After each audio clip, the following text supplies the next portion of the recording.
Good morning, everybody. I am Ann Mendoza. I am the founder of Angel Moms and Angel Families, and I am your guest host today because Sandra and Walter are down at the border with Ron DeSantis today, and happy to fill in for them. So bear with me. I have not hosted a big podcast like this before, so I am going to try and do my best. Wanted to start out today. I know that a lot of talk goes on about Texas politics on Texas Fully Loaded, obviously. And I am here in Arizona, and I ran for Arizona State Representative in 2022, and the debacle here in Maricopa County. You know, we don't know if we won or lost. Really, is basically the consensus of that election. Running again in 2024, hopefully going to be able to step up and make a difference here in Maricopa County. But we have a big problem with illegal immigration here in Arizona, obviously the same as you do there in Texas. And the fentanyl is more of a problem here in Arizona. We do have border crossers down in the Yuma area. And it's interesting to note that recently the majority of the illegal crossers there in the Yuma area have been coming from Africa. And I know that when I was down there and visited different times, Romania was a big country that was coming across there in the Yuma area, Poland, even Ukraine, Russia. So it's a pretty interesting mixture of people from all over the world. And, you know, listening to Ron DeSantis just a few minutes ago before I started the show, it is not the way, you know, claiming asylum in our country is supposed to go. When you leave the country that you're fearing for your life from, and you enter a country on your way out, and the first one that you enter that you feel safe enough, that is where you're supposed to claim asylum. So it's pretty interesting that these people are coming from Russia, from Africa. How many countries are these people going through in order to arrive at the border of the United States?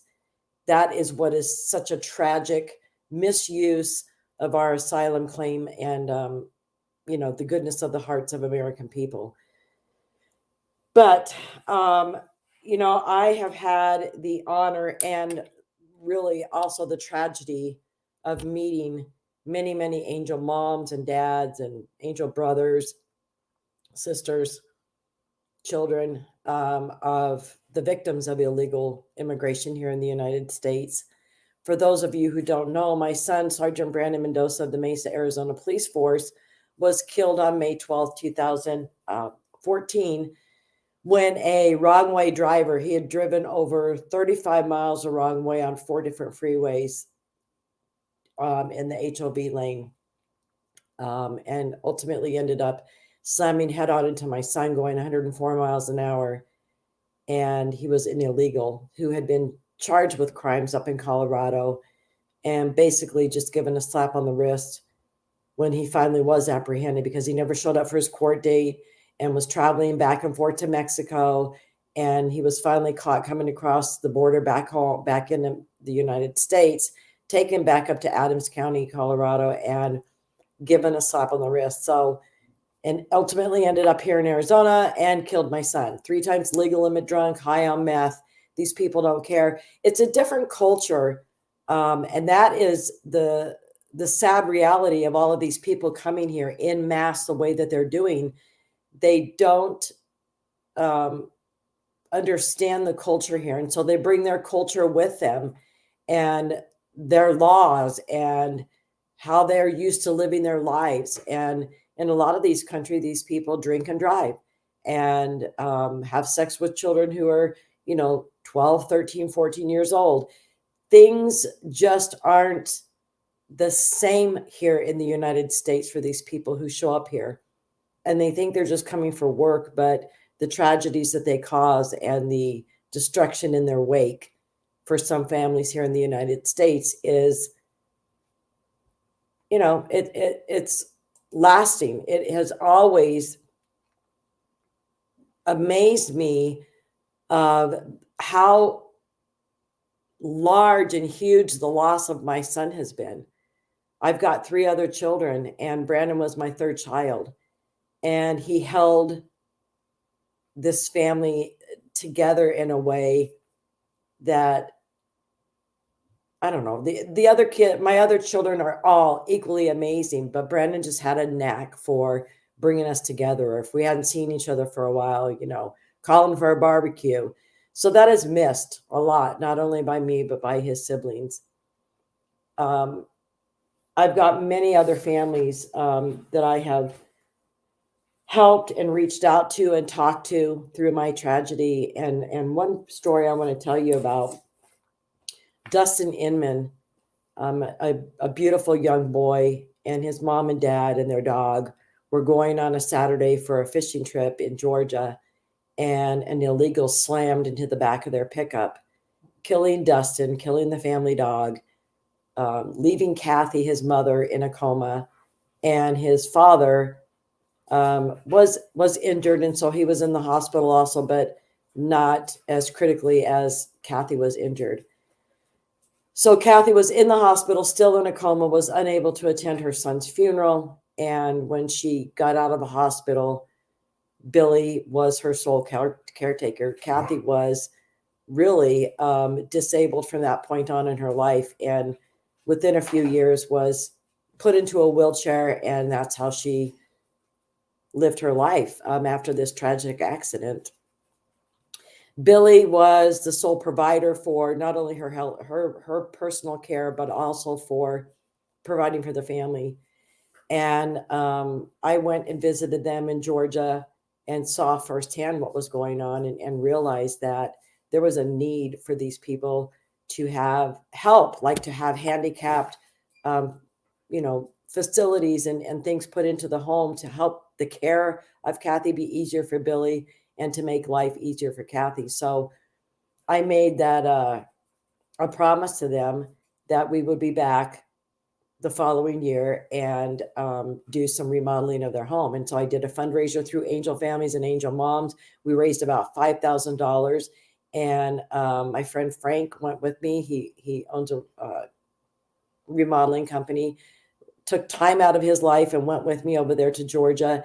And we ripped out 2 bathrooms and made it into one large bathroom, made a huge handicap shower for Kathy. But the sad thing is, okay, so let me back up a little bit. 6 months after we had been there and had this conversation with Billy and Kathy that we were going to be back to do this remodel, Billy died of a heart attack. He had taken Kathy to the bathroom, was sitting in the recliner in their living room waiting for her to say she was ready to be taken out of the bathroom. And he died of a heart attack in the recliner. And Kathy was just stuck there in the bathroom, ended up falling off the toilet, and was there. I guess it was in the evening when they were getting ready for bed, because the morning they had some part-time help come. When Billy went to work, a woman would come and stay there with Kathy while he was gone to work, found them both. And so there Kathy was, now burying her husband and having to attend another funeral.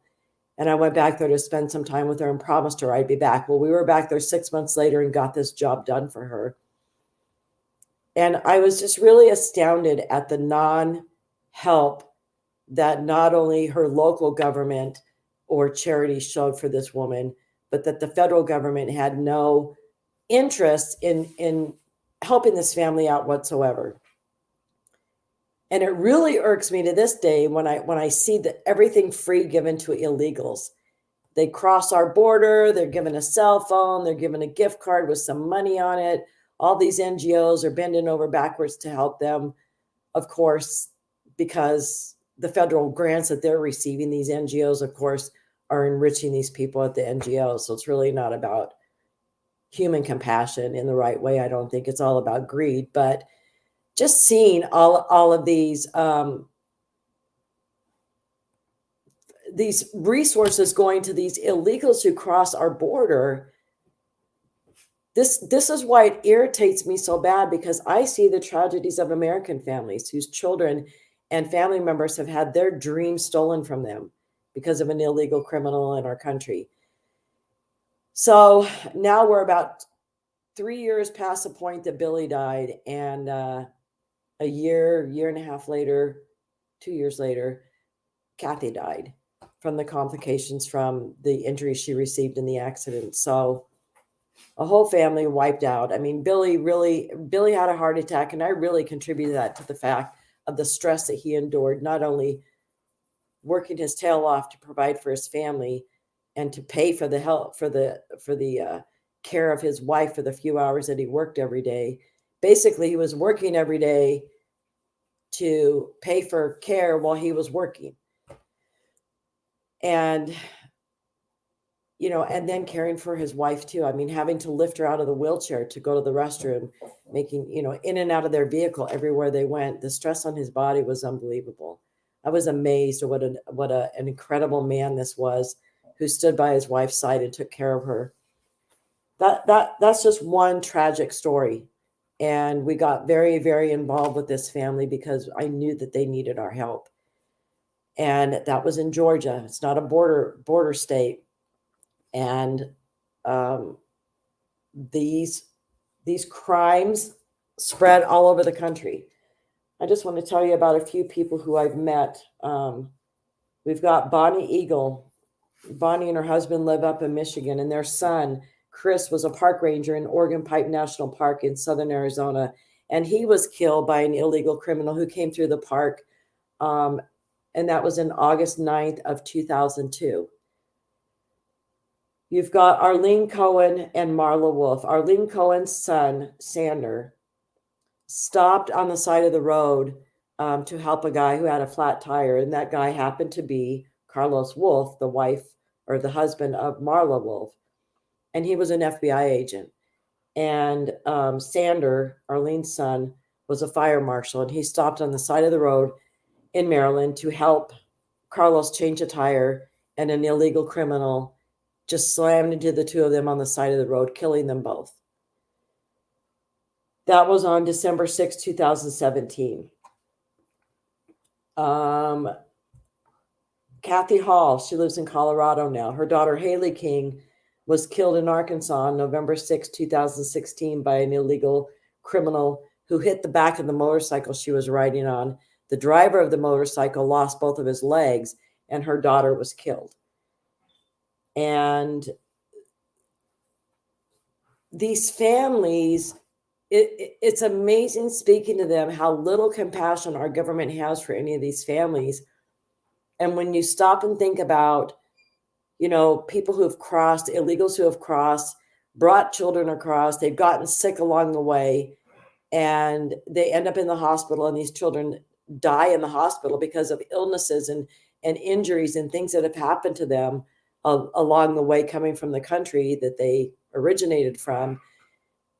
And our government bends over backwards to accommodate these people and give them money and shut them up. And these people are allowed to sue our federal government. Mind you, angel families were not allowed to sue the federal government. And so we just have to hope and pray that there's going to be resources to help our families get through this sort of thing. Think about an unexpected funeral in your life right now. And then on top of it, if you speak out about the fact that your family member was killed by an illegal criminal, now, of course, you're attacked for being racist. And all of these things happen in a way that leaves a lot of angel families afraid and unwilling to come forward and talk. And so we really have to give kudos to these angel moms and dads and brothers and sisters who step up and come forward and talk about this, because it's really a very hard thing to do, not only emotionally for us as a family, but the hate that is directed towards us by our fellow Americans. And all we're trying to do is give a warning signal out to you that it's time to be aware of what's happening at our borders. And, I started doing this in 2015, and the year after my son was killed. And think about what's happened since then. And think about the fact that a lot of people just don't take heed of people like me who come forward and talk to you about it. I have nothing to gain. I have nothing to lose. There's nothing worse than losing a child. I have nothing to lose by coming forward and speaking to you. I've already lost the ultimate thing in my life. So I'm doing this to try and help Americans understand the inner workings of our federal government and the things that they aren't paying attention to that they should, or that they purposely are allowing that they shouldn't. Let me just go over a few other families here. We've got Michelle Root from Iowa. Her daughter Sarah was killed on January 31st, 2016 in Omaha by a drunk driving illegal alien going 75 miles an hour who ran into her daughter's car sitting at a red light. This was Sarah's graduation night. She had just graduated from college with a 4.0 grade point average. Her life was just ripped out from underneath her. You've got Agnes Gibney in California. Her son Ronald was shot to death by an illegal alien on April 27, 2002 in California. He did, the illegal in Agnes's case, did spend time in jail. He had a release date in 2020. And thank goodness our contacts at ICE, we were able to get confirmation that he was in fact immediately deported when he was released from prison there in California. However, is he back? That's the question. That's a question that a lot of us have when our perpetrators are the killers of our children and our loved ones are deported. We know that some of these people are back 15, 20, 30 times. Vicki Lyon in Florida. Her daughter Nikki was killed in Florida on November 17, 2001 by a drunk cocaine-fueled illegal who ran into her car. Now, her daughter Nikki left two children behind, and they were both severely injured in this accident. And Vicki, the grandmother, Nikki's mom, ended up raising her two grandchildren. You know, we don't stop to think about the aftermath of, you know, if a victim has children and, you know, what happened to those children. The family is destroyed. Laura Wilkerson in Texas, her son Josh was brutally murdered by an illegal classmate on November 16, 2010. This illegal classmate really wanted Joshua's truck. And so he ended up talking Josh into giving him a ride home from school. And he ended up beating Josh with a closet rod and choking him to the point where he had bubbles coming out of his mouth and his nose, and then letting him go and letting him breathe a little bit and then choking him again. Anyway, he finally ended up killing him after torturing him, and then hogtied him, threw him in the back of his own pickup, and took him out to a field and poured big gasoline on him and set him on fire. And that young man is still in prison there in Texas. Think of that story and think about what Laura went through finding out what happened to her son. I mean, some of these people who come from other countries just have no conscience, the things that they do. And you know, this is of like a cartel mindset, that kind of a crime. How could you do that to another human being? Seriously. It's just sick. Steve Ronnebeck here in Arizona, his son Grant was murdered. Basically, he was assassinated. He was working at a QT store, and it was about 2 or 3 in the morning. This was on January 25th, 2015. And this illegal walked in with a handful of change, threw it on the counter, wanted 2 packs of cigarettes, and Grant was counting the money, and he wasn't counting it fast enough. So the illegal took a gun out and just assassinated. It was shot him point blank in the head. Then walked around the counter, stepped over Grant's dead body and grabbed more cigarettes and then walked out of the store. Come to find out, this illegal had kidnapped a woman and held her hostage for about a week, was injecting drugs in this woman and raping her. And he was found guilty of that, but he was released back out into the streets of Mesa, Arizona, and then ended up committing this heinous crime against Grant Ronnebeck. Grant was 21 years old. You know, I mean, and this is what really makes me mad. What about the dreams of my son, Brandon? What about the dreams of Grant? What about the dreams of Joshua? These politicians always talk about the dreamers who are coming from other countries, and they deserve a life, and they deserve free college, and they deserve jobs.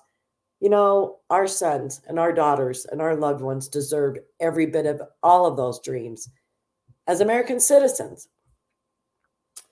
Sue Krentz here in Arizona, her husband Rob Krentz, they own a ranch down by the border here in southern Arizona. He was murdered on March 27, 2010. His the illegal alien who killed him is still on the run. I'm going to go back to Steve Ronnebeck. So Grant was killed in 2015, January of 2015. Steve finally had justice of December of 2022, just this past December. This disgusting illegal was finally sentenced to prison, and he's been put away. This is how long it takes to get justice. So from 2015 to 2022 is how long it took, 7 years. Chris Stansbury in Iowa, his daughter Tiara was killed in an apartment fire in Los Angeles that was intentionally set by an illegal criminal on June 13, 2016. He was found guilty, and it killed many other people in that apartment fire. And he ended up, he's in prison now, serving a sentence. You've got,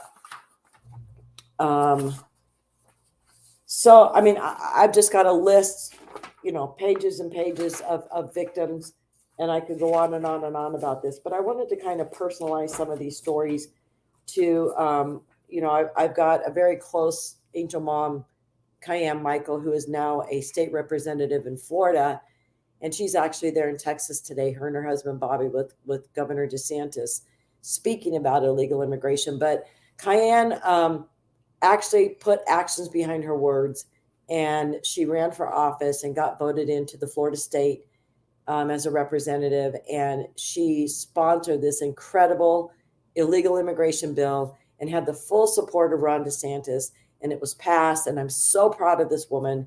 And her son, Brandon Michael, was killed in Florida by a hit and run. Actually, he hit and got out and stood there and watched their son Brandon die, and then tried to claim when the police showed up that he wasn't driving the vehicle, but he was the only person there. And thank goodness there was witnesses to collaborate and back this up. But they lost their beautiful son Brandon, and this happens, way too often, these DUI situations. But Cayenne got this bill put together that would make it a crime to cross into Florida, across state lines, and be transporting illegals in your vehicle. Made E-Verify a huge thing there in the state of Florida. And when you stop and think about it, employment is the big draw. And so E-Verify is a huge thing, and I think every state needs to enact that and enforce it, and find employers who employ these people. If they don't have work, they're going to leave, and they're going to go back home where they belong. And so these are the types of incentives and the types of laws that we have to put into place state to state across this country. So that was my little touch on illegal immigration and kind of from an angel mom standpoint. And what we do as an organization is we provide emotional support. And I reach out to some of these mothers when I'm able to get contact information for them. And I usually wait a month or two, because I know firsthand what that first month or two is like after you've lost your child so suddenly. And we reach out, and, there's many organizations that are out there that, parade illegal families out on a stage or, want their name to be brought up in interviews when the angel moms and angel dads are talking to the news stations.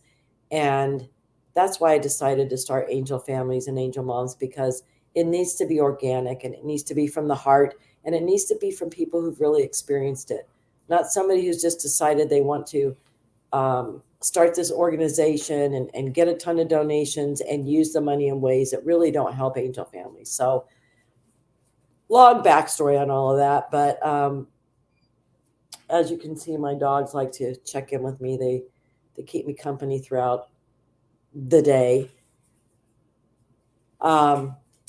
Anyway, I'm so proud of Sandra and Walter down there at the border and getting involved in this whole border situation. And it's important for all of us as Americans to listen to these different candidates and see what type of a,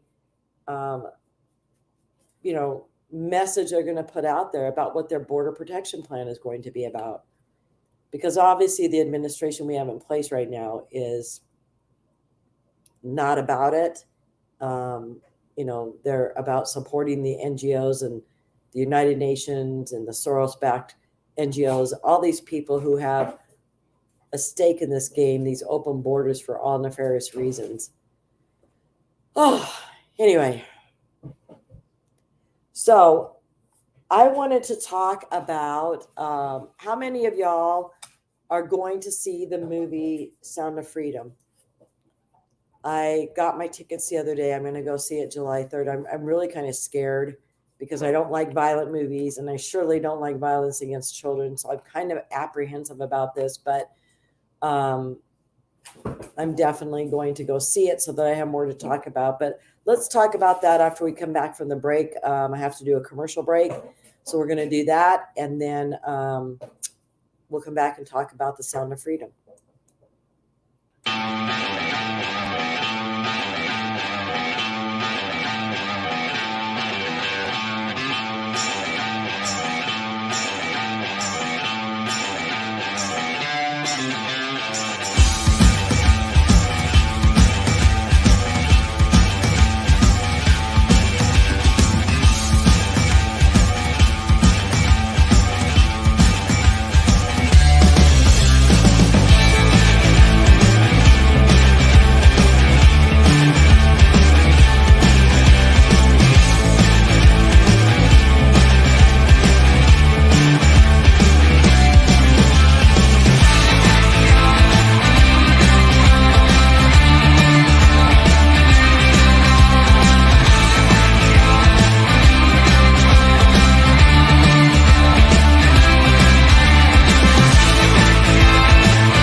Welcome back. So Yeah, I've been doing a lot of video watching. There's a lot of interviews that they are doing, Jim is doing from this movie, The Sound of Freedom. And like I said before the break, I've got tickets to go see it July 3rd. And I've been trying to find out as much as I can so that I'm prepared ahead of time because this is a pretty scary thing. But this morning I was watching a video, and unbelievably, the statistics that they're giving out is that it was with Candace Owens, that 30 million people are enslaved across this world, and that of that 30 million, about 8 million of them are children, either for sex slavery, slave labor, or organ harvesting.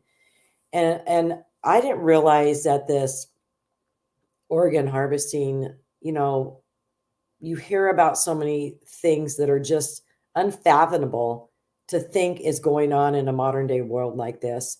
And I've heard about this sort of thing in the past, but like so many other things, you're just kind of like, yeah, is that the truth? You just don't even know anymore what's the truth and what's just disinformation being thrown out there by the Democrats. Um, but human trafficking is real. And, Ben Bergwin, he's with America, One America's Voice. He actually went down there and did the whole trek through the Darien Gap. He's an amazing journalist and actually brings us the truth straight from the source. I mean, you hear so much about the Darien Gap, but he actually did this. And he was going through, I believe it was with some Columbia military, so he was protected. But they were talking to people along the way, and he was talking to this one man who was saying, they're kidnapping these children out of the Darien Gap for organ harvesting. And I'm like, wait, what? This stuff is real? And I was doing some research after hearing that. But then when this, all these trailers and interviews have been coming out about the Sound of Freedom, actually confirming that this is truly happening in this world. And Jim was saying on an interview, I think it was with Steve Bannon, that a barrel of oil is worth $77 and a barrel of body parts is worth $77,000. That this is really happening, folks.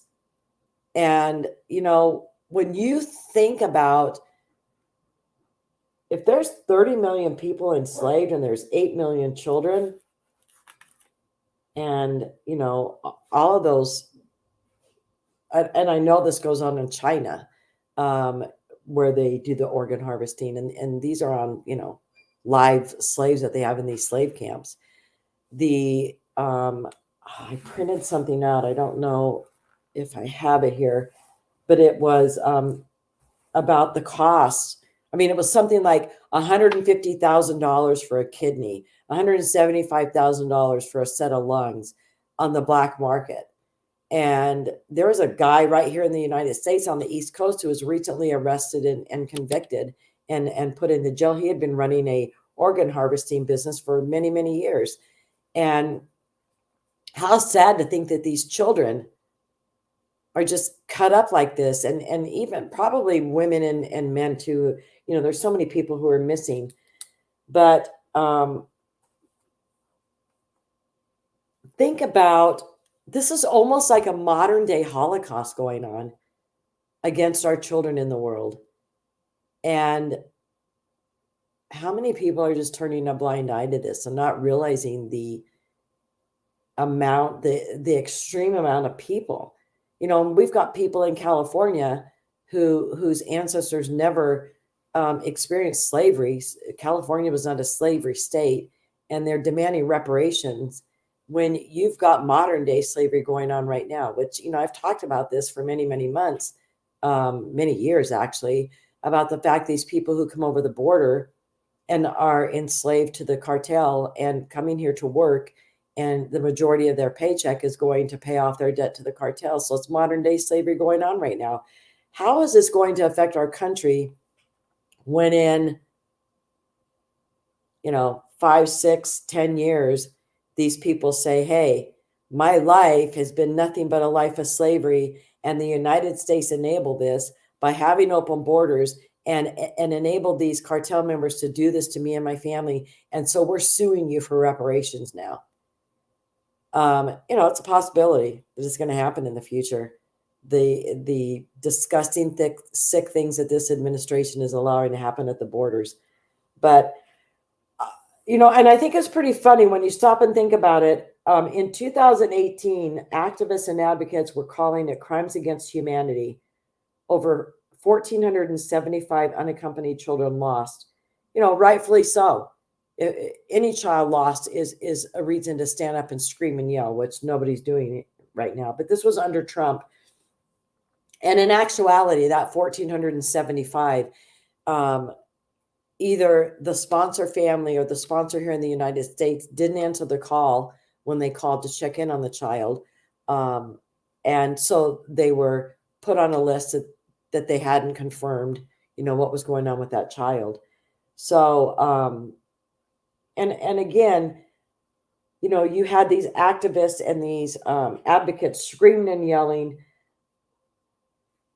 But now with over 85,000 lost unaccompanied minors, where are these activists and advocates? And where's AOC doing a little photo op for her campaign, at a chain link fence with, a vision of 85,000 children back there? This is just unbelievable what is happening. And Health and Human Services and so many organizations within the federal government really have a lot of answers to give out. In 2016, too, of the unaccompanied minors placed under Obamacare, 4,000 went unaccompanied for in 2016. And these are all from statistics I gathered from some of the Border Patrol sites and unaccompanied minor issues. So 152,000 plus unaccompanied minors crossed our borders during the fiscal year 2022. I actually think it's much higher than that, much higher than that. And when you put in 2021 with it too, yeah, I can't even imagine. So the other sickening thing that I found out, listening to these interviews about the Sound of Freedom and these interviews that they're doing, is the United States is the biggest consumer of child sex and child porn. The United States is the biggest consumer of child porn and child sex. This was like a punch in my gut. Seriously. And Mexico is the biggest producer of child porn and the biggest producer of the children that make this child porn. So child sex. They're the biggest producer. This is just sickening to me. And like I said, I don't like to watch violent movies. And of course, violence against children is just going to kill me. And I'm going to be on the edge of my seat. I may probably need to take an anti-anxiety medication before I go. I have to find somebody who has one. But I think it's important that we become uncomfortable. We need to become uncomfortable. We need to feel this, and we need to have that uncomfortable feeling so that we stand up and say something for these children that this is happening to. If we don't stand up, who's going to stand up for them? And everybody just wants to keep sweeping this under the rug. They had so many of these things, Pizzagate and all this stuff that was going on, and it's a conspiracy theory, and these people are crazy, and they don't know what they're talking about. They're just kooks. This is going on. It may not be Pizzagate, but it's going on. These crimes against our children are going on. And we've got to do something to stop it. We have to. So maybe if you're watching, tell me in the comments if you've gotten tickets or if you plan to see this movie. Because I've got mixed messages from my friends and family. Some of them are saying, no, I'm not going to be able to see that kind of a movie. And others are like, yes, we need to be informed as Americans. We need to know this information. So maybe let me know if you're going to go see it. But All right. The other thing that I wanted to talk about was how many of you watched Trump's speech at the Faith and Freedom event? That was a pretty interesting speech. I felt like you can see kind of a little change in him, but and let me just go with a backstory on all of this. In 2015, the Trump campaign got a hold of me and wanted me to speak at their first rally here in Phoenix, which I did. I spoke about my son and I spoke about illegal immigration. And trust me, I was 100% on board with that man because he had the backbone to stand up and talk about illegal immigration in this country and the crimes these people were committing. And so angel moms and angel families jumped on board because we finally had I guess he wasn't a politician at the time, but we finally had somebody involved in politics who was talking about it.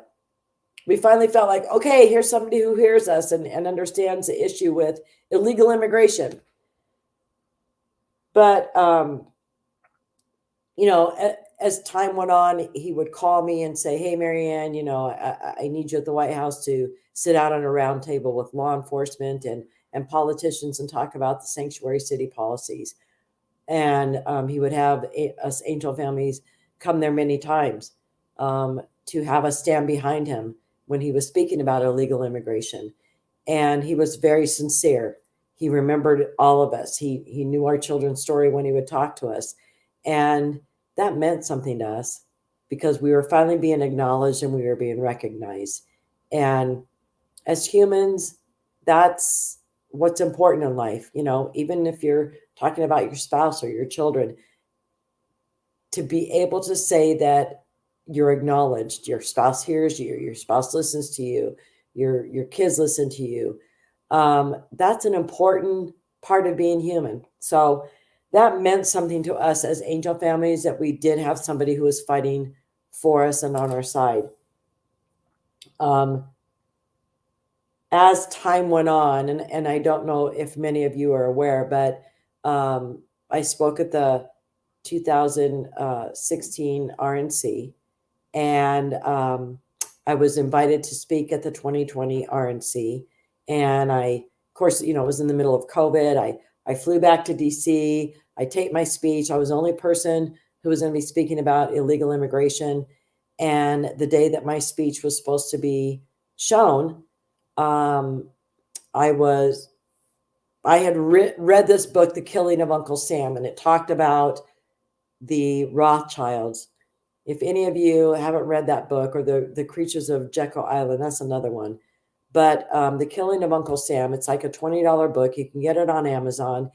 And it really explains in detail the Federal Reserve and how it came to be, but the Rothschilds' history, leaving England and going to Africa and really stealing all the resources and riches of that continent, taking all the gold, taking all the diamonds, enslaving people, and what they've done throughout history, and then coming here and forming the Federal Reserve, and how the Federal Reserve finances both sides of any war. So that doesn't matter what happens, who wins or who loses in a war. The Federal Reserve is always going to be making money. The Federal Reserve is not a governmental entity here in the United States, even though they're called the Federal Reserve.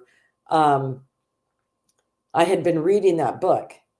And so I was on Twitter the morning that my speech was going to be shown at the 2020 RNC.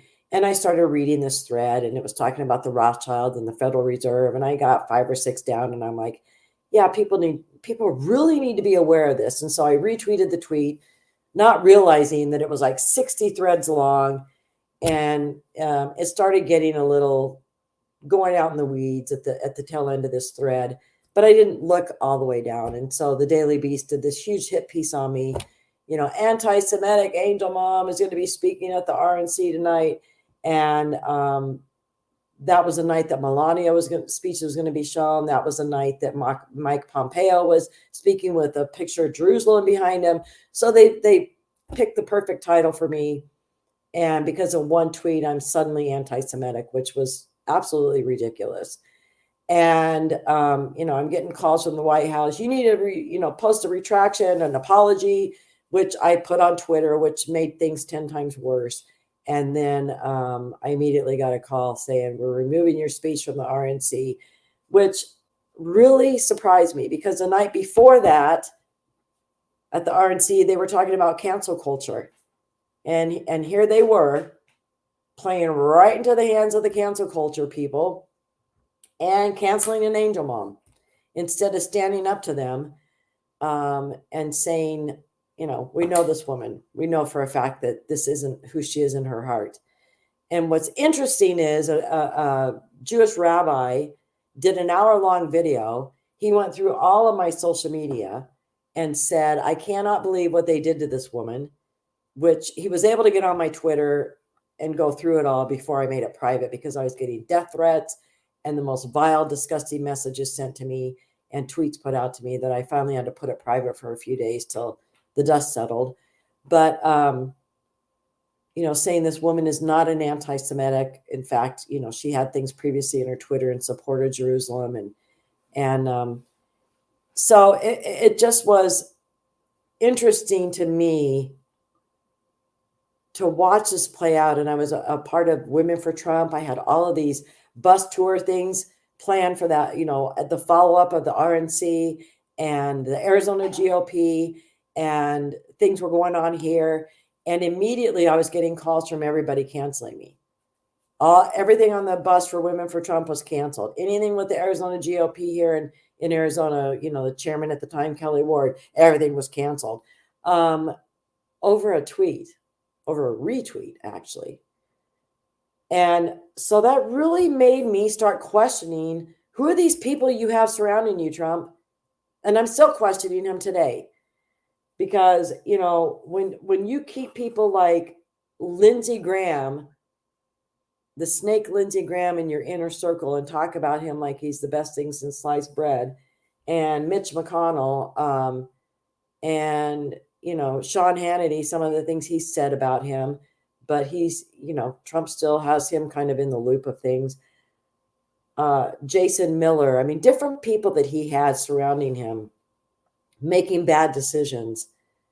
That kind of still resonates with me after what happened to me, to just be completely wiped out and have nobody in that administration ever want to talk to me again. And let me tell you, when I would get a phone call from DC, the president needs you here, I would drop everything I was doing, cancel my plans, and rearrange my life around what the president needed me to do and to be there for him or attend a meeting. I missed my oldest grandchild's graduation from high school because they needed me in DC. I dropped everything for that administration whenever they needed me to go to DC, whenever they needed me to talk or present something. The Women for Trump, same thing. So listening to him talk, I get who he is, but the sincerity and who he has surrounding him still has me worried, as he's running again for office. He cuts the right people out and he leaves the nefarious people who I think are backstabbing him right there with him. And the other thing that really kind of resonated with me was his lack of accountability and basically saying, I have the right to do anything I want to do because I'm the president. And I don't think he should be charged under the Espionage Act. I think this is a witch hunt. I think they've gone after him for the wrong reasons.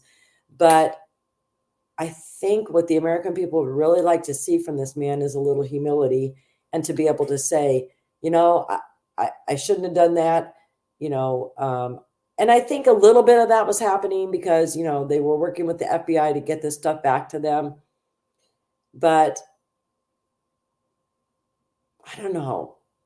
I just think his ego and how he thinks about himself is really getting in his way. And then you got to worry about, will it be 4 more years of lawsuits and challenges? I mean, what he accomplished in the 4 years that he was in the White House was amazing. Amazing, considering that the ACLU had about 60 lawsuits already written up and were ready to file. the minute he was sworn into office, because of what he had talked about on the campaign trail, which is what will happen again.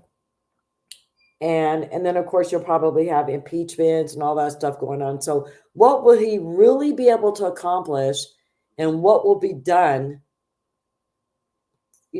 for 4 years after he's sworn into office? What will really be done, and how will things be accomplished in this country? Can we afford that? That's the biggest question. Can this country afford that? After the damage the Biden administration has already done, my gosh, I mean, we're going to have an administration, a Republican administration in 2024, hitting the ground running and being ready to just start, correcting the damage and sewing the gaps and putting things right and putting the world on notice.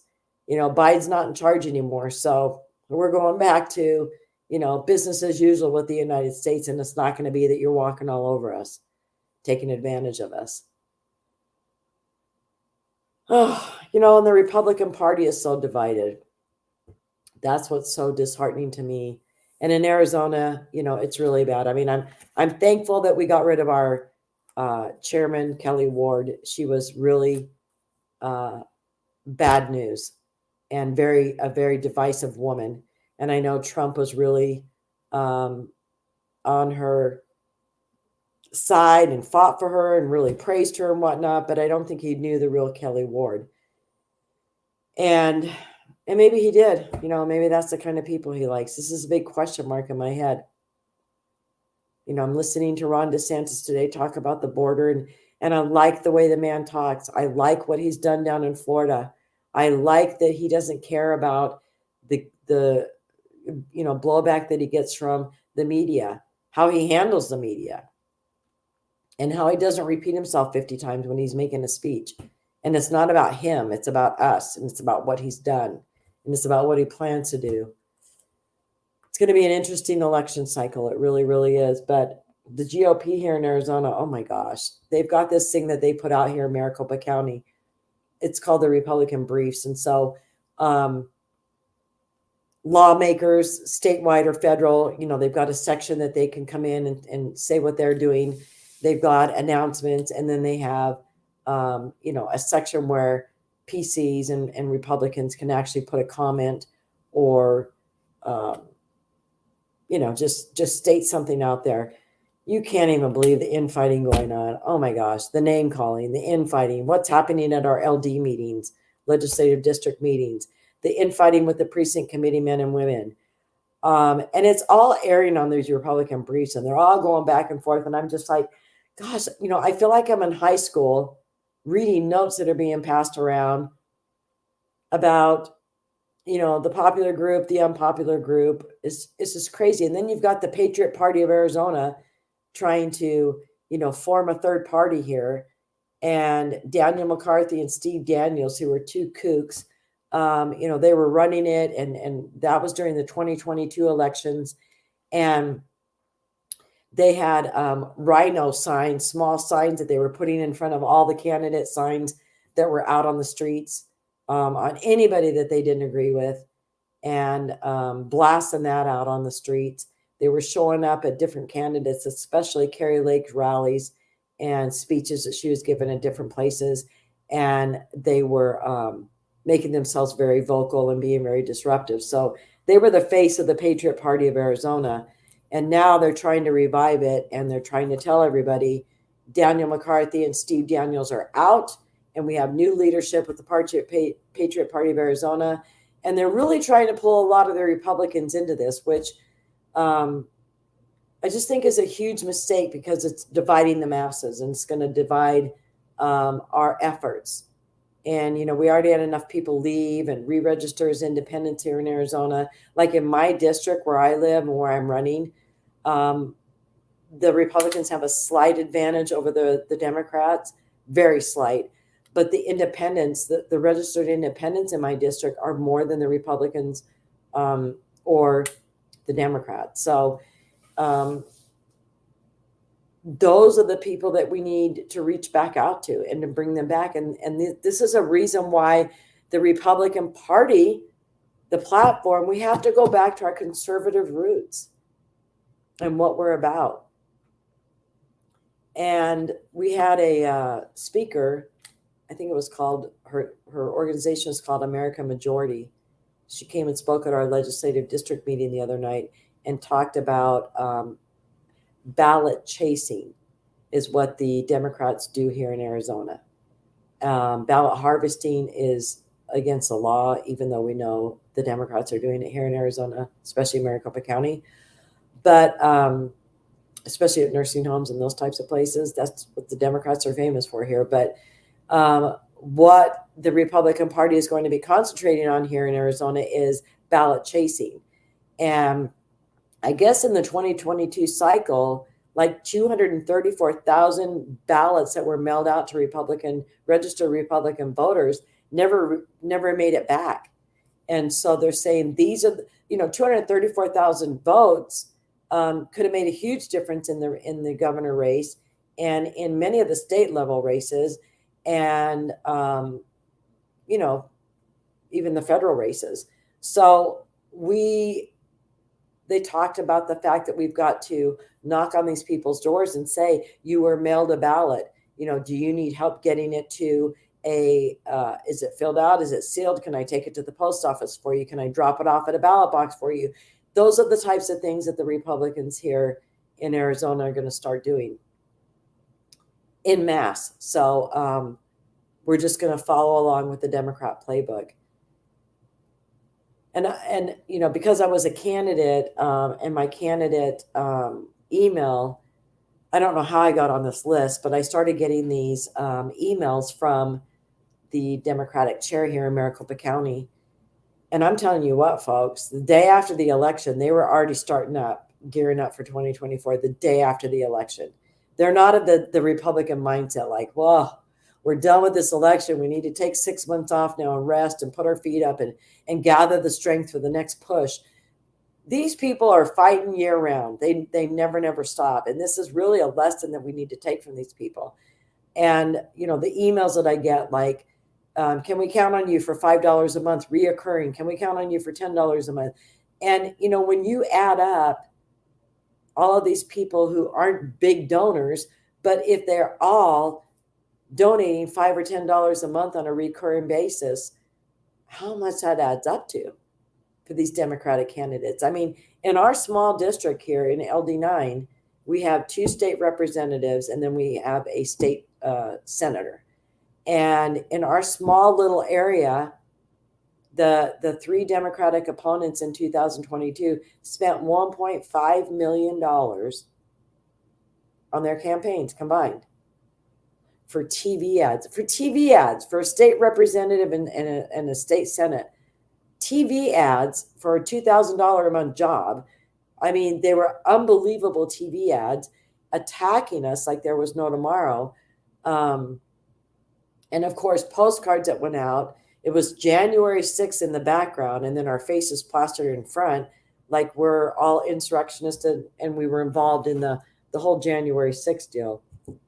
And to some extent, I think it worked, and it excuse me, it made people think that that's the type of people we were.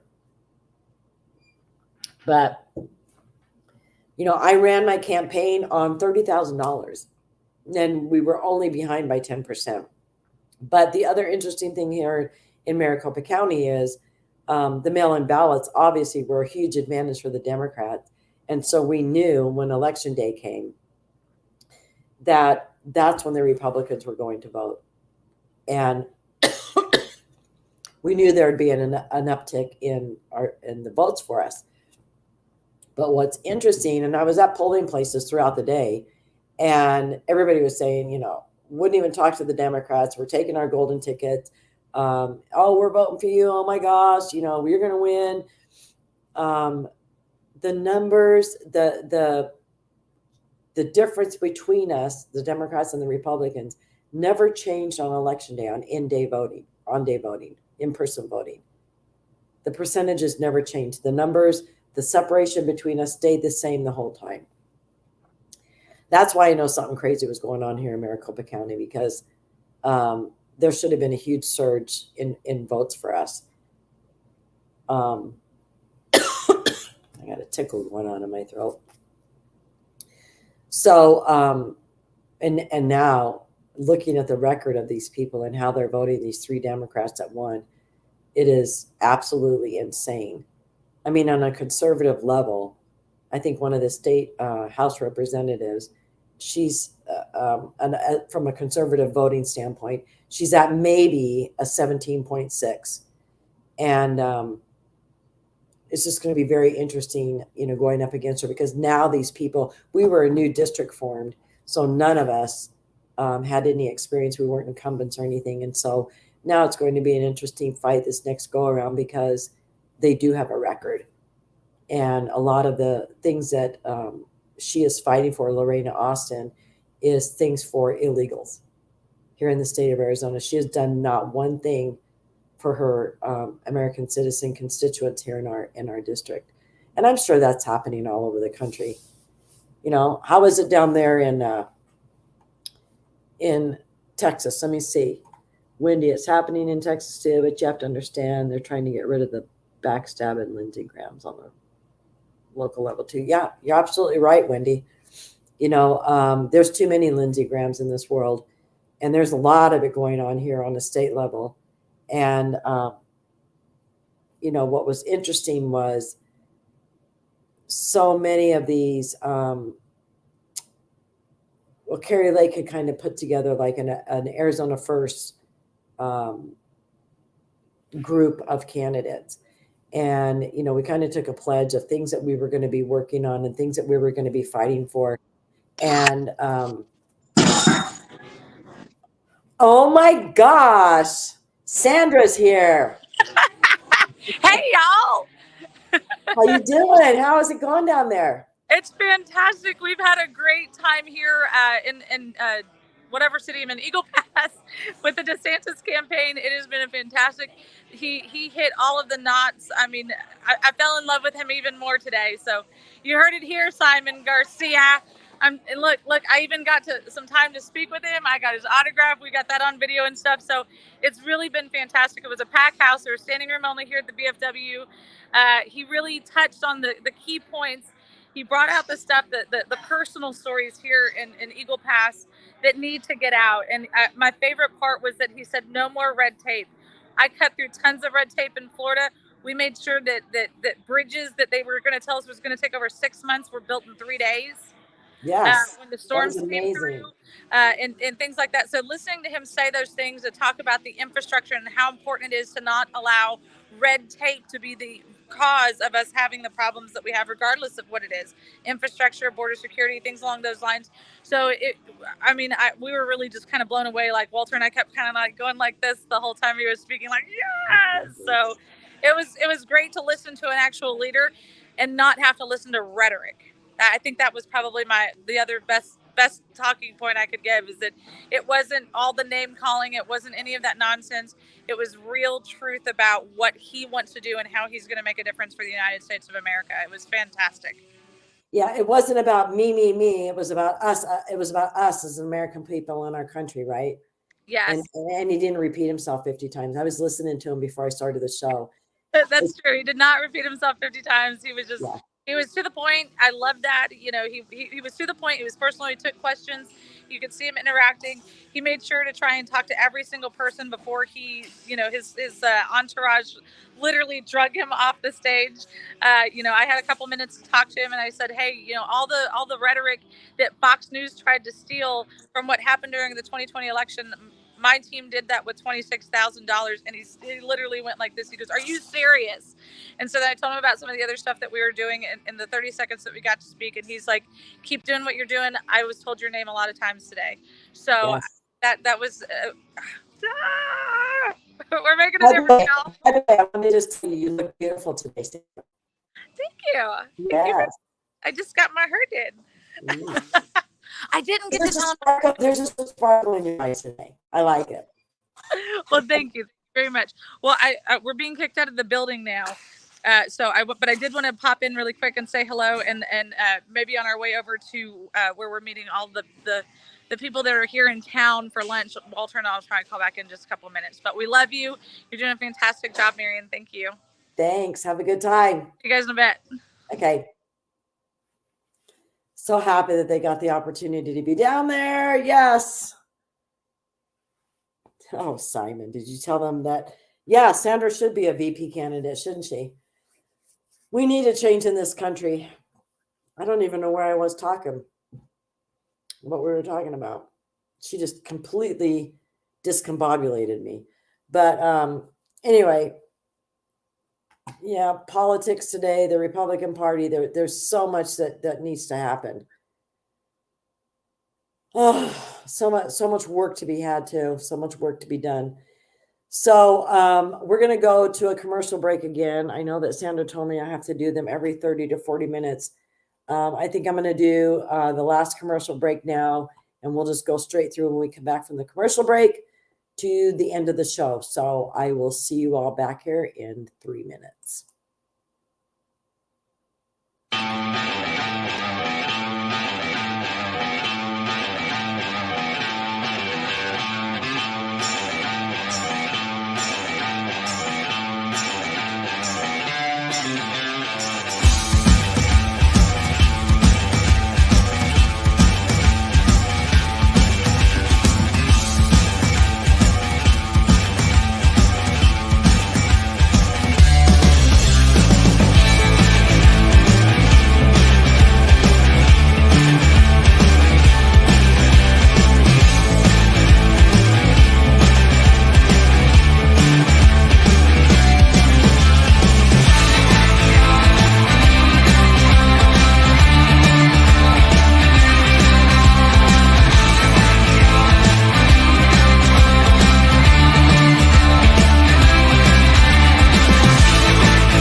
we're back, and it's the last 45 minutes of the show.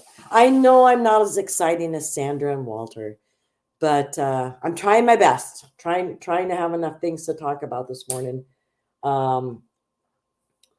So I don't know about you guys there in Texas or anywhere else in this country, but I'm telling you what, we're having a heat wave here in Arizona. We kind of were pleasantly surprised in May and June. Normally the beginning of June, it starts getting up in the 100-degree weather, and we kind of stayed in the lower to mid 90s, and it was kind of a nice break this year. And then all of a sudden it just heated up this last week. I think we're going to be up in about 110 degrees this whole next week, into 4th of July weekend. I'm like, oh, perfect timing when everybody wants to be outside. So, of course, we don't have the humidity that y'all have there in Texas. That's for sure. I would not be able to stand it. And it's a dry heat here in Arizona. That's why we're able to handle it so well. So, anyway, I'm so excited that Sandra and Walter are down there. Like I said, my angel mom friend, Kayam Michael, state representative, Florida Representative Kayam Michael, and her husband, Bobby, were there, traveled actually with Governor DeSantis on his plane from Florida, and going to talk about the immigration bill that she did sponsor, and that Governor DeSantis signed into law there. There are so many ways that so many of us can become active and help in our communities. And we're really kind of having a push here. I was amazed when I started getting involved on a legislative district level, and had heard on Steve Bannon's show, the WarRoom, the importance of being a precinct committee man or woman. And I thought, okay, I'm going to look into this kind of stuff. And so I started going to our legislative district meetings. But what was so amazing was, like, my precinct was completely full with precinct men and women. There was the maximum in my precinct. And but I was only one there from our precinct at the meeting, and I wasn't even a precinct man or woman.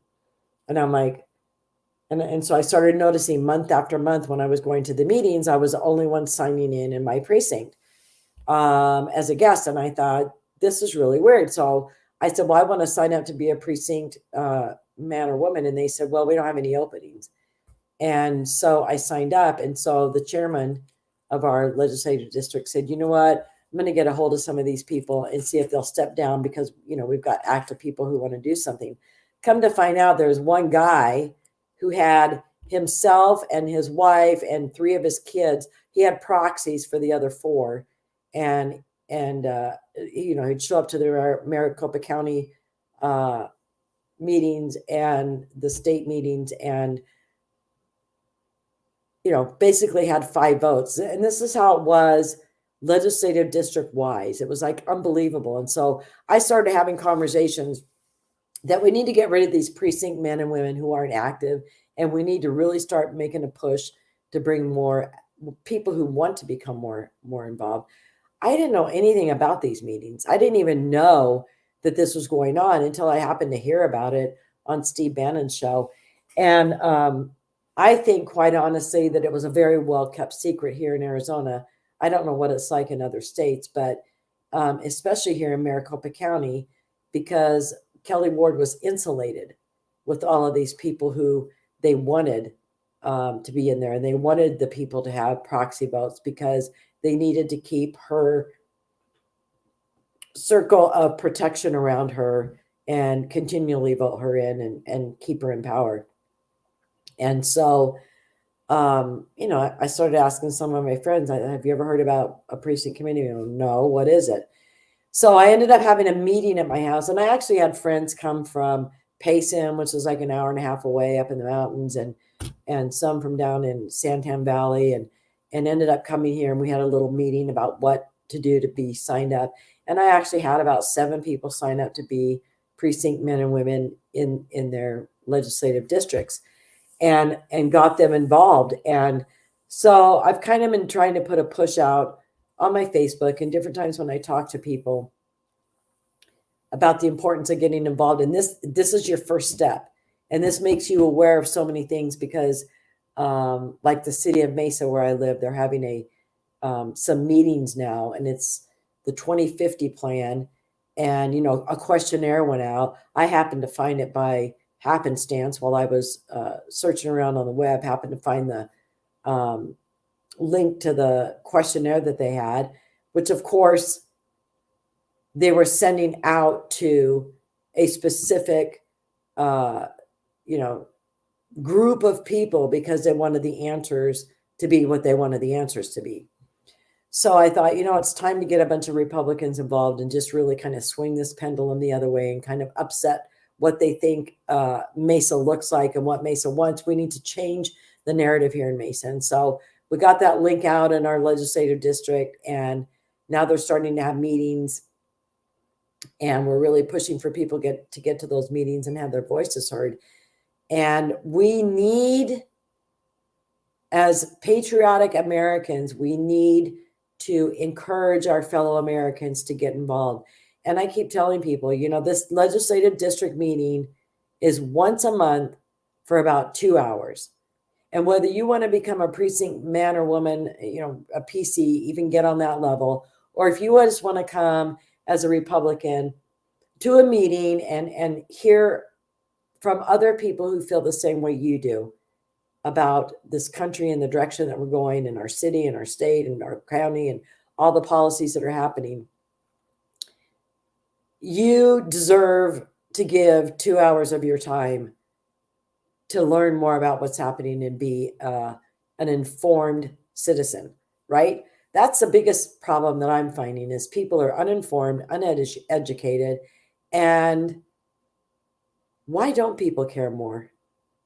Why?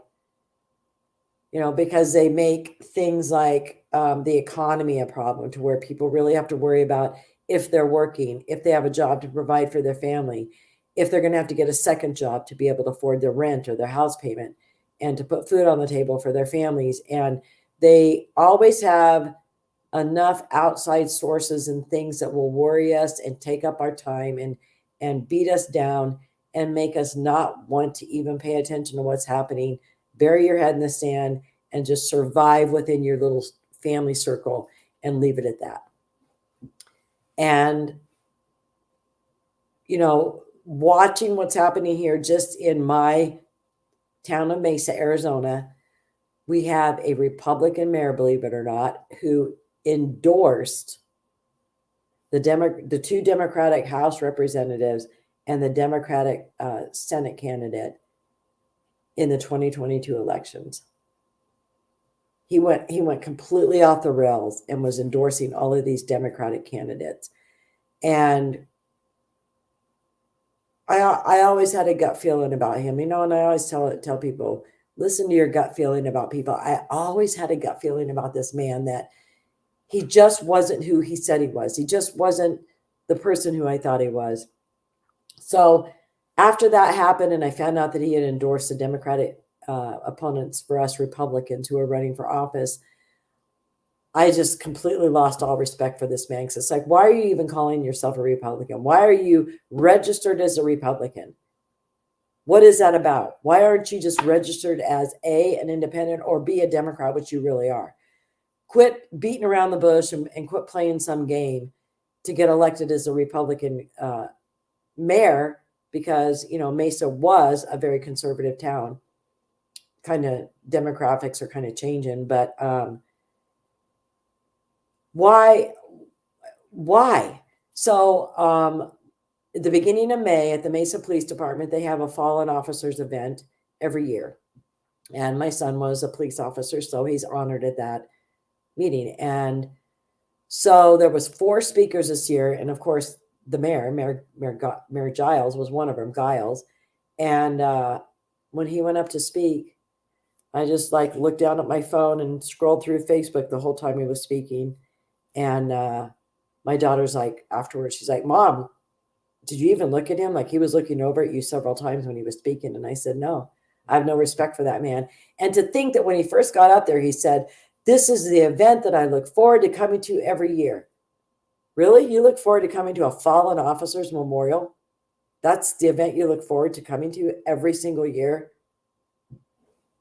Whew, the guy's an idiot. But yeah, so and then you look at the city council and what's happening there, and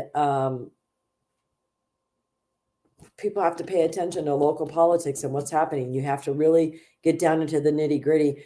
We voted this girl in, this mother in, to the Mesa School Board, and she's doing an amazing job, just an amazing job. But she's about the only reasonable voice and only conservative voice on the Mesa School Board, and it's been very hard. Matt Salmon, who was a U.S. congressman from Arizona. He was state representative before that. And he was a U.S. congressman from Arizona. And he was running for governor against Kari Lake. And his daughter is on the Mesa School Board. And it's amazing to hear of how she votes and sides with the Democrats. And Matt Salmon was running for governor. Things weren't going too well for him. He had gone down to Mar-a-Lago and asked Trump for his endorsement, didn't get it. And Trump ended up endorsing Kari Lake. And of course that pissed Matt Salmon off. And so he kind of went off the rails against Kari Lake and was siding with Karen Robson, who was running against Kari Lake too for governor. And it just really made me sad to think that this man who had me come into his home and talk to him and his wife when he was planning to run, and what he was going to do about the border. And I really felt like this is a good conservative man, and to watch things transpire and watch him end up being the non-conservative that a lot of people told me that he was really a sad thing. But his daughter's on the Mesa School Board, and so watching her do the same thing, it's like people really need to pay attention and listen and watch to what they're telling you about themselves. It doesn't take too much to figure it out. And if you listen to your gut and trust your gut and know the kind of people that you want to surround yourself with, and the kind of people that you want to elect to represent you, it's very important to hear these candidates speak. It's not something that you can just call your neighbor or call your family and say, okay, who you voting for? Who should I be voting for on this ballot? I had a granddaughter who voted for the first time in the 2022 election. And she said, who should I vote for? And I said, okay, well, we need to sit down and talk about these people. And you need to make that decision on your own. You don't need to vote for these people because I'm voting for them. You need to vote for who you think is going to represent you as their constituent, and who have the same values that you do. And this is so important in this country right now. We don't have the right representatives who are representing their constituents and voting the way their constituents would want. I spoke at a event that Chad Wolf was here a few weeks ago, and it was about obviously illegal immigration. But I was saying to the people there, we the people, when was the last time that you felt like your representative spoke for you, like had the same values that you did in their voting? When was the last time you heard from your representative asking your opinion about some upcoming bills that were happening, and taking a survey or showing up at your LD meeting to say, hey, I need your input. This bill's coming up. And nobody raised their hand. But I said, when was the last time you heard from your representative for money for their campaign? And everybody's hands went up. You hear from those people when they want money from you, but you don't hear from them when they should be needing your input on how to vote on things. And yes, they talk about what they stand for, and those are the values that people vote for when they're voting for these people to represent them. But things change, and things come up that may be an important bill that wasn't an issue when you were running your campaign. And so now you need to go back to your constituents and you need to check in with them and say, okay, this isn't anything we discussed when I was running. How do you guys feel about this sort of thing? We, the people, we've lost our voices. And that's the most disheartening thing in this country. That is the number one thing that people talk about when I say, what is your biggest concern and what do you think needs to be changed in this country? Our elected officials need to be listening to us. They don't. And that's the sad reality of things.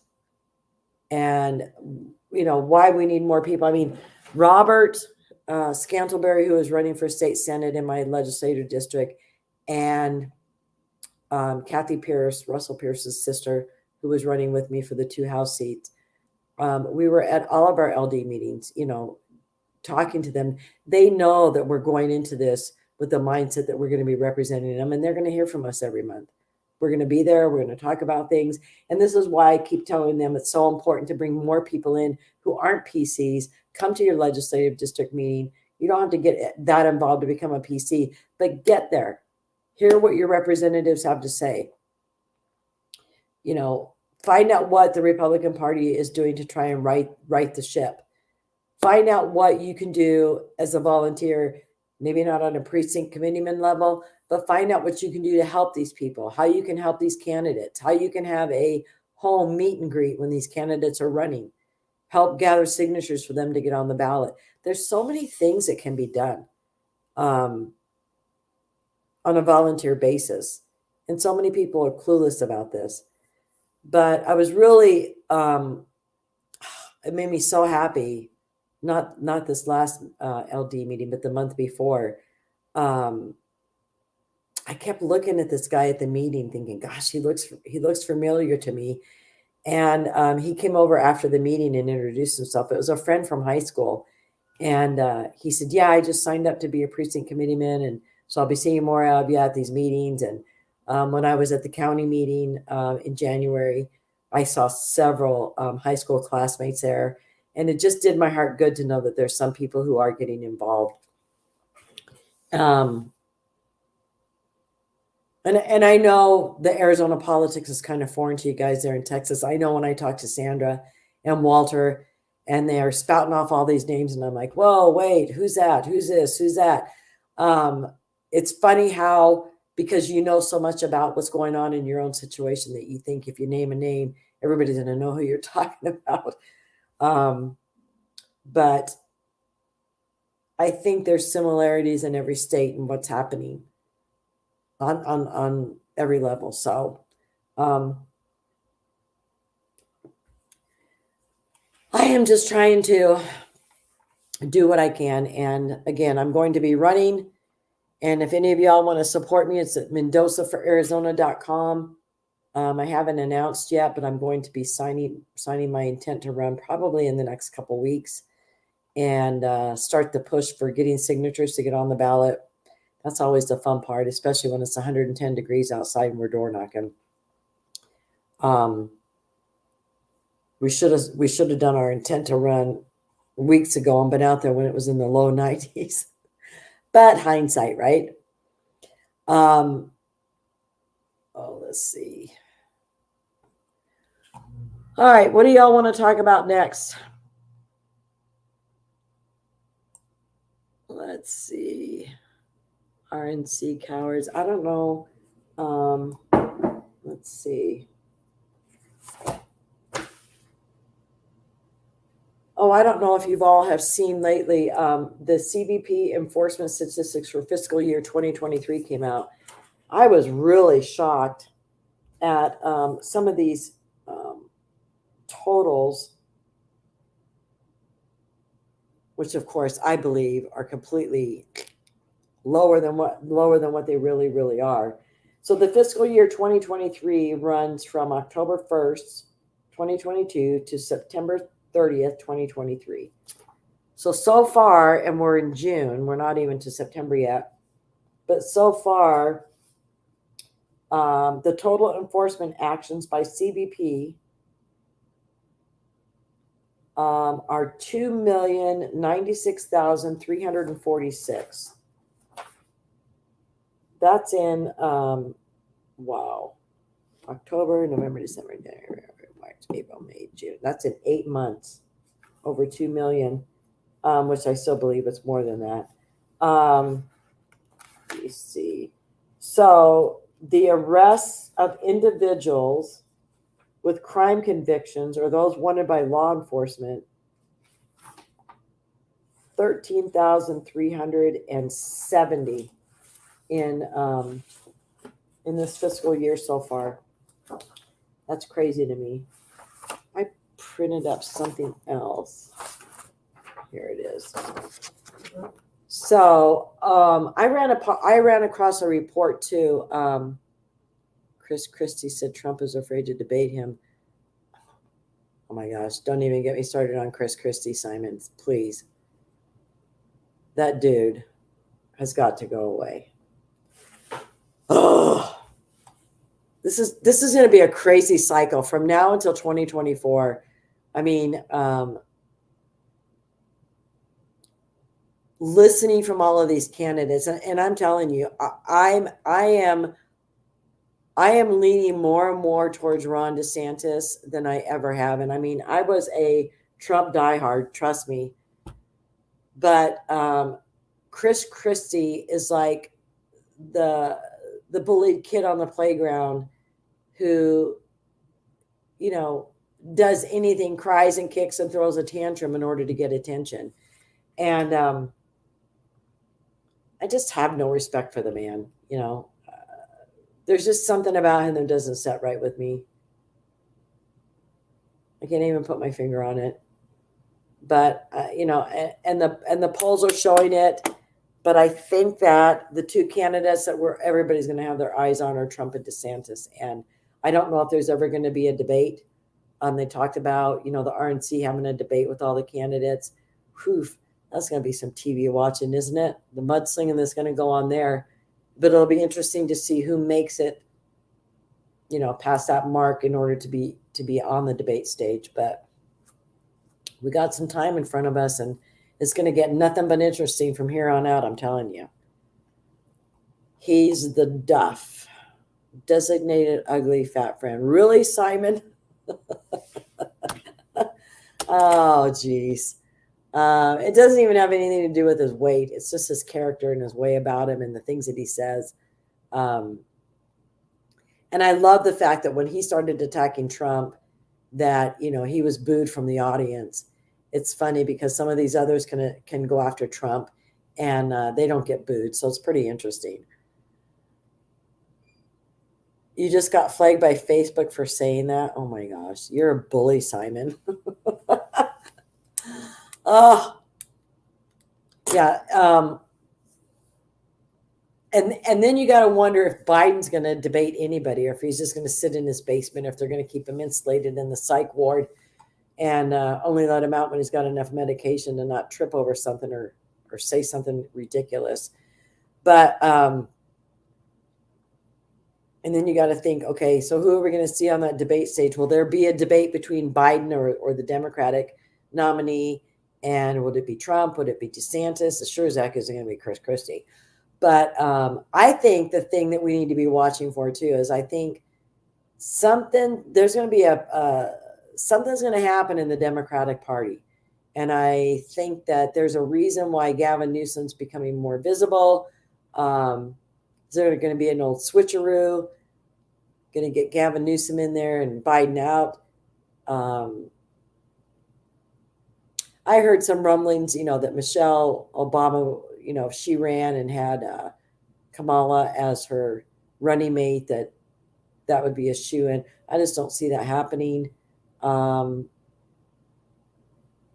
don't know. I think it would be a big mistake for Michelle Obama to get into it. I know they think that she's just like a shoo-in, but I don't think America's ready for that. What do y'all think? I just don't see it. One person who really surprises me is JFK. No, Robert Kennedy. Jr. He's really impressed me. The only thing that really worries me about him is the red flag laws. Um, and rightfully so. They've got a different opinion about guns and stuff in that family, but um, he's really he reminds me of the Democratic Party when it was sane. His thoughts and processes on things, and I love how they're going after him like he's a conspiracy theorist. Because he's anti-vax and all of the things that he's outspoken on. But the man has a lot of valid points, and I think, and I of course he said he would never do this, but I think it would be like a great situation to have a Republican presidential candidate and a Democratic vice presidential candidate and have them run together. That would just knock the world on its butt, wouldn't it? It would really be something to think about. And maybe it's just time to get rid of political parties and just have people run and talk about what they stand for and let people vote for them. And then maybe there wouldn't be so much fraud. I don't know. It's just become too divided and too it's identity politics, at its finest. He'd open borders and grant amnesty. Do you really think so, Wendy? I didn't get that for him because different times when I'd heard him talk, he's talked about the sovereignty of our country and the fact that we need, and maybe there's other interviews that he's done that he said this sort of thing, but and enlighten me. Ted Kennedy's immigration bill is killing us now. Yeah, that's the truth. I'll have to look into that more about Robert Kennedy, because the one interview that I heard him talk about it was more like, the sovereignty of our country, and we need the borders, and we need to fix the immigration system. So I will have to look into that. Speaking of that, I just want to talk about this was reported on July 7th, 2022 by former Border Patrol Chief Ron Vidioli. He was on Fox News, and he was talking about this. Crimes committed by illegals surged in 2021 after declining from years prior. So illegals committed, and know that these statistics are a lot lower than what's really happening, folks. Trust me. But illegals committed 1,178 assault and domestic violent crimes in 2021, which represents a 400% increase from 2020, of which there were 208. 60 homicide or manslaughter convictions in 2021, a 1900% increase from 2020. Now, the key word here is convictions, because these are actual cases. Remember what I said earlier in the show, that Grant Ronnebeck's killer, it happened in 2015, and he wasn't convicted until 2022. So it takes years for some of these things to happen. And a lot of these illegals, like, let me just tell you something before I go on here. A lot of these dreamers that are part of the dreamer group, DACA, first of all, it was formed illegally by Obama back in the day, but the DACA program was so full of fraud that, these kids signed up for it, and they were they never had background checks on these kids and their parents and whatnot. But in the DACA program, you were allowed, I think it was 3 misdemeanor crimes, and then you'd be thrown out of the program. And we started seeing statistics, and in talking with ICE officials when we were during the Trump administration, when we were very close with them and they were keeping us informed of what was happening. A lot of those DACA participants, when they were committing felonies, they were having backroom deals with the defense attorneys and the judges, and they were reducing the felonies to misdemeanors so that they wouldn't be thrown out of the DACA program, because if you had a felony, you were thrown out. And mind you, some of these dreamers, as they were accepted into the DACA program, already had felonies on their record or had 1 or 2 or 3 misdemeanors. Even if they had been caught for shoplifting, they never should have been allowed into that program, in my opinion. If you're a criminal, if you've done something, we don't want that type in our country. So that's the biggest problem that I have with it. And there's a huge percentage of them that shouldn't even be a part of that, because of the fact that they've committed felonies, had them reduced to misdemeanors, and then they're just kind of ignored.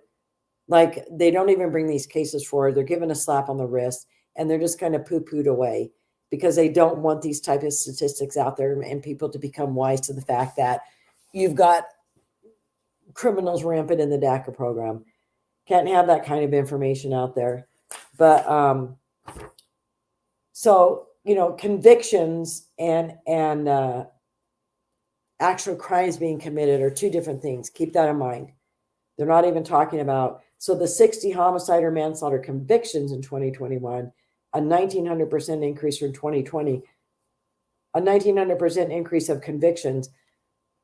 That isn't talking about actual crimes that were committed. These are just people who've been convicted of them, which could take, as I told you, 7 years to happen. DUI convictions rose 347% from 364 in 2020 to 1,629 in 2021. Let me tell you, it's way higher than that. Way higher than that. It's a constant situation here in Arizona, DUI offenses by illegals. Possession or trafficking drug convictions rose 453% from 386 in 2020 to 2,100 in 2021. So convictions are such a small percentage of each of these crimes committed in today's society, where criminals are celebrated rather than convicted, and especially illegal criminals. We all know that. We know what's happening in these big cities. And a lot of times when these crimes are committed and they're reported, and of course, they'll never talk about their immigration status, but if that tidbit of information comes out in a report, then of course the report is buried and you'll never hear about it again. U.S. Border Patrol apprehended 10,763 criminal non-citizens in 2021, which is an increase of 300% from 2020. And that means that they were apprehended at the border, and they were looked up and they were found to be criminals in their own country. And so they apprehended them. In the fiscal year 2022, which lasted until September 30th, 2022, a total of 7,253 criminal non-citizens had been arrested. So my big question is, of the 10,763 in 2021 and the 7,253 in 2022, how many of those were deported? Your guess is as good as mine. Under this administration, God only knows what happened to them. And then you've got an increase of, all of these people crossing into our country, coming from the terrorist watch list, and also from countries that, China, countries that we normally wouldn't see a lot of people getting admitted into this country. And then you've got things that I was doing some research on a couple of weeks ago, was the visa statuses. When I was at that event with Chad Wolf and Rob Law, so when the Biden administration came in, the Trump administration had created a hotline for angel families, and it was called Voice. And we were able to call in there and keep track of the illegal who had committed a crime against or killed our loved one. And we were able to keep track of them through the legal system. And, we would call and say, hey, I need to get an update. Okay, so, they've been incarcerated. They would know if they were going to be paroled, when they were going to be released. and they would coordinate to go and pick them up from the local law enforcement agency and then deport them. So this was a way for our families to be able to know what was happening, because prior administrations, it was a guessing game. We never knew what happened to these perpetrators, these killers of our kids and our family members. So when the Biden administration came into effect, they immediately disconnected that phone for angel families and turned it into a hotline for illegals to call if they were a victim of human trafficking. Now, mind you, they could have paid $10,000 to be smuggled into the country, but the minute they got here, they could call this hotline and say, I'm a victim of human trafficking. And so then they start up a file at ICE, and then they're immediately given a number at USCIS, which is the United States Center for Immigration, USCIS. I can't remember what that stands for, but anyway, they're immediately given a number over there, and they're assigned a case there, and they start the process of getting them a U visa, an S visa, getting them situated in this country. But in the meantime, they immediately get a temporary work permit immediately. And so Mayorkas used to work at USCIS, and he was the Deputy Secretary of Department of Homeland Security under Obama. So he knew the inner workings of this all. And of course, once he became the secretary at DHS, he knew the little process that he wanted to put through. I spent 2 days on the phone talking with ICE officials and USCIS officials, got to the top dog at USCIS who was running this program, and finally got the lowdown of what was happening with all of this. So, but the reason I brought this up was because I was talking to Chad and Rob and saying, I think the topic that isn't talked about enough is these visa recipients who overstay their visa. Shannon Estes had her daughter Shaylee, who was dating a Russian who was here on a visa for school, and they got engaged to get married, and Shaylee broke up with him, and he didn't like that because his visa had expired and he needed to get married in order to be able to stay here. So he broke into Shaylee's apartment and murdered her, shot her dead. And I said, I don't think these overstayed visas are talked about enough. And told them about that whole thing that I just told you about, the USCIS and the work permits. And Rob says, yeah, I mean, that is working. That is how it's happening there. So Chad said we need to talk more about this in this roundtable discussion, that we had town hall discussion that we were having. And these are the types of things that the average American doesn't know that's going on. These are the types of things that I research, that I'm constantly looking and delving into and calling and questioning people, because we need to know every aspect of help and protections and guidance and freebies and taxpayer money. We need to know every aspect of what's happening in this country with illegal criminals and illegal aliens who are entering our country, and who this administration is absolutely aiding and abetting. So, yeah, my mind is constantly going because of all the statistics and all the things that I research, and the people that I talk to, and the things that I try to uncover and let people know what's happening. And unfortunately, the majority of Americans, it's like when I used to be on Fox News all the time talking about this, a 2 or 3 minute snippet. And I got to thinking, what good is this doing? People are listening to me and saying, oh, that poor woman, she lost her child. Oh my gosh. Hey, what's for dinner, honey? That's how quick of an attention span the American people have to this sort of thing. So we are about at the end of our time. I hope I haven't bored you all too much today. And try to come up with some interesting things to talk about, and just know that Sandra will be back tomorrow, and I'm sure she'll have a full update as to what's happened at the border with Ron DeSantis. again, everybody needs to keep an open mind, listen to all of the candidates and presidential candidates. I really think that people need to give Ron DeSantis a try. And there's a lot of talk about the fact that, yeah, but the Bushes are backing him up and Soros is backing him up. Being mindful of the fact that the Democrats and the liberals are really good at putting disinformation and misinformation out there for the American people to consume. Look at Russia hoax, Russiagate. Look at all of the things that they've done to us. And yet they have the nerve to say that we are the propagators of the misinformation on the internet. I honestly think that the Bushes and those types of people think, yeah, let's get Ron DeSantis as a candidate because Biden will be able to beat him. Don't underestimate DeSantis at all. I really think that everybody needs to give him a fair shake and give him a hard look. I'm signing off for now. Thank you for I'm thankful I had this opportunity, and you all have a great day.